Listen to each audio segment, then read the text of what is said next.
Bueno, y para hablar de política, como cada sábado, se encuentra ya aquí en el estudio Luis Estrada. Luis, muy buenas noches. Hola Adriana, ¿cómo estás? Buenas noches. Bueno, pues como estábamos viendo, esta semana la tormenta tropical Arlene entró en territorio nacional y en específico en el Estado de México desbordó el río de los Remedios, el bordo de Xochaca, y afectó por lo menos hasta ahorita más de 20,000 familias en los municipios de Ecatepec y Nezahualcóyotl.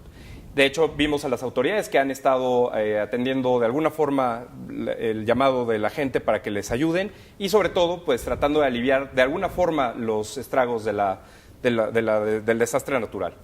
Ahora, independientemente de que se vayan a llevar a cabo mañana las elecciones en el Estado de México y si pueden los votantes salir a votar, la pregunta es, ¿la respuesta de las autoridades ante recurrentes desastres de este tipo afecta o no resultados de elecciones como el de mañana?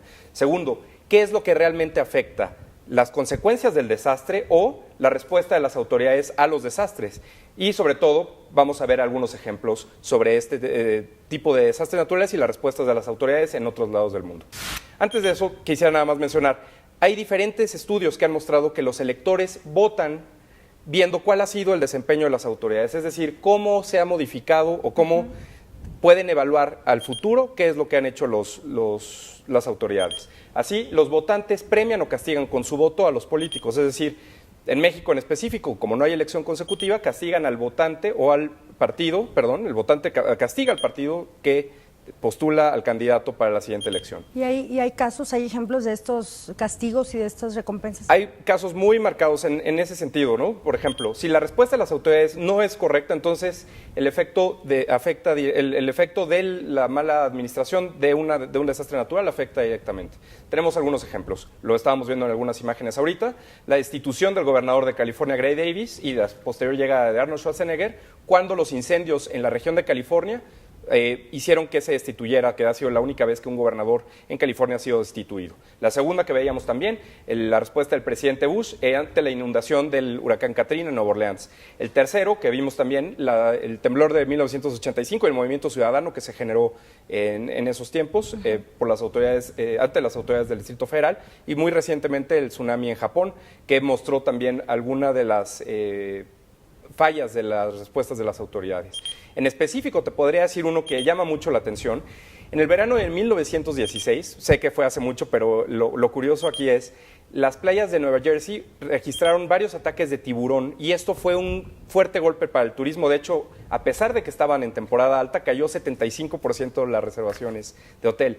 Woodrow Wilson, que era el gobernador del estado en esa época, sufrió las consecuencias para poder ser electo posteriormente. Es decir, la gente que fue afectada en las costas de New Jersey se proclamó en contra del gobernador en su momento por la falla que hubo en un desastre que claramente pues, no era necesariamente su culpa. Entonces, vamos a ver cuáles son los desastres naturales que pudieran tener efectos electorales. Bueno, primero las inundaciones, sequías, alguna epidemia, la influencia H1N1 claro. Podría ser algún ejemplo aquí en México, los terremotos, tsunamis y pues quizá incluso los ataques a tiburones, ¿no?